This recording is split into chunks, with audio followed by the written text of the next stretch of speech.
il n'a pas de sens de vouloir rentrer dans la compétition avec les GAFAM, de vouloir les suivre, parce que ce serait rentrer automatiquement dans la logique de la colonisation. Et donc il faut se poser la question de qu'est-ce que notre souveraineté ?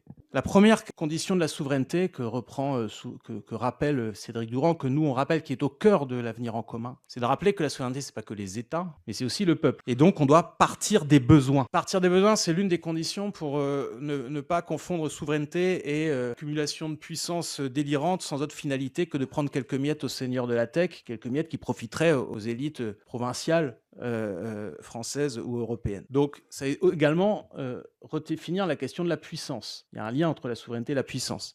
Est-ce que l'objectif, c'est toujours d'accumuler plus de milliards et de milliards et de milliards de données pour faire tourner des modèles? Dans quel but? Nous proposons, et là, je m'inscris dans les travaux de Éric Durand, une redéfinition démocratique des usages et des besoins en matière de numérique. Et là, l'un des risques qui expose avec tout ce qu'on a dit jusqu'à présent, c'est le risque de la technophobie, c'est de rejeter ça en bloc. Et nous, au contraire, on pense que l'intelligence artificielle et le numérique, plus globalement, peut permettre une meilleure planification des besoins écologiques et sociaux. Alors ça suppose, cela dit, de rompre totalement avec le modèle actuel. Ça suppose, d'avoir des infrastructures publiques, et de partir du principe que le numérique, ce sont des biens communs, et doit être au service des biens communs. C'est pour ça que, par exemple, dans les mesures de l'avenir en commun sur le numérique et l'IA, qui sont dans le chapitre sur les nouvelles frontières de l'humanité, nous avons construire un cloud véritablement public, composé de data centers publics qui seraient interconnectés via une infrastructure publique. Des ventes de services et d'applications numériques indépendantes des GAFAM, utilisant les services du cloud public. Créer un domaine public des données pour que certaines données relatives à l'utilisation des services publics ou du cloud, avec des règles comme l'anonymisation, l'interdiction du profilage, interdire certains usages de l'IA et du big data, etc., etc. Alors ça suppose évidemment de rompre avec la logique de profit immédiat, donc ça suppose de rompre avec la logique notamment ce qu'on appelle accélérationniste, c'est-à-dire lever tous les freins, investir, on ne sait pas dans quel but, comme le montre le projet OpenAI, comme le montrent les fameux 109 milliards de Macron. Et ça suppose de déterminer où on l'utilise et où on n'utilise pas l'intelligence artificielle et le numérique. Irénée Regnault, dans une interview, c'est un chercheur critique sur ce sujet, et un consultant, rappelle que le risque, c'est que comme l'IA est définie comme une technologie à usage général, c'est-à-dire un peu comme, je sais pas, l'électricité, le pétrole, etc., c'est-à-dire qu'on va la trouver partout. Et le risque de voir l'IA comme une technologie à usage numéral, c'est de considérer qu'on doit mettre l'IA partout, qu'on doit l'utiliser partout. Ben non. On doit définir ce qu'on informatise et ce qu'on n'informatise pas. On doit, et ça, c'est un choix démocratique qui doit être mis en place par une organisation démocratique des infrastructures technologiques. Tout ce que ne fait pas le gouvernement français actuel, et j'en veux juste pour preuve, juste un exemple. Il y a un rapport interministériel sur l'intelligence artificielle qui est sorti il y a quelques semaines. Il faut attendre la 25e page, et la dernière, pour entendre parler de l'appropriation de l'IA par la nation. Et encore, quand on dit appropriation de l'IA par la nation, on est loin d'une appropriation démocratique. Il nous propose d'acculturer les gens à l'IA, de faire des cafés IA,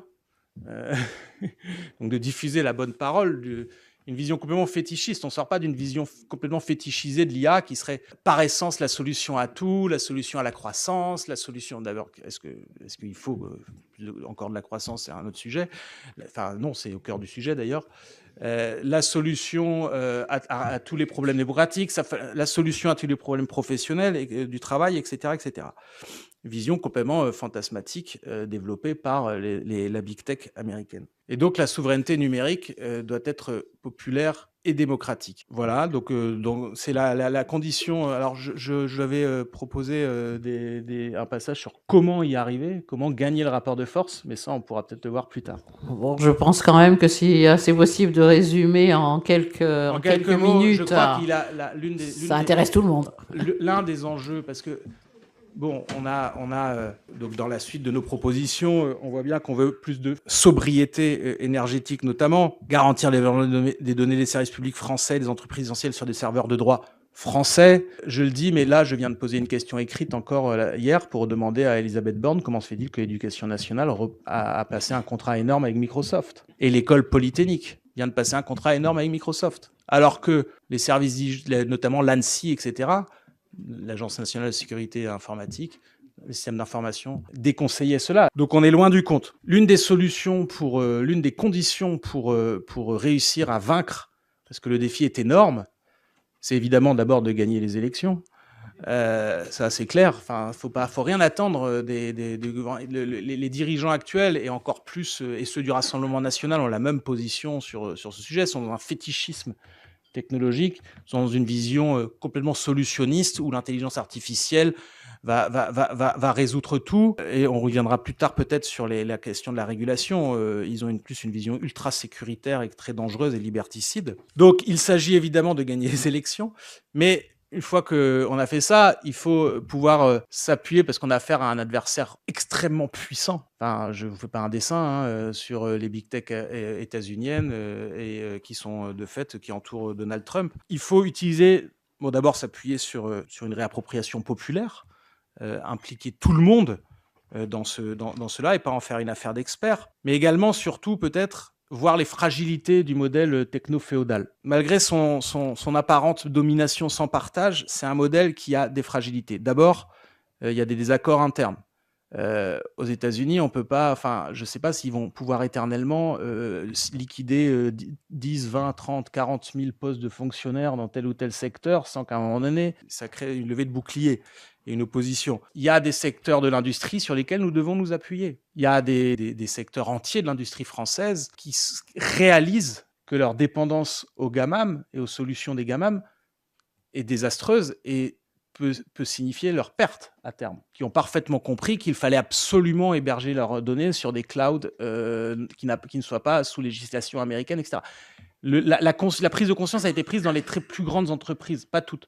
Après, il y a la question de savoir comment décliner cela dans les petites et les moyennes entreprises. Mais en France, on a commencé à faire des progrès avec OVH, notamment dans le domaine. Mais donc, on doit faire des coalitions. C'est ce que propose Cédric Durand, et je partage cet avis, des coalitions à l'intérieur, y compris avec des acteurs du capitalisme industriel, qui ont le plus intérêt à rejeter cette colonisation par les GAMAM.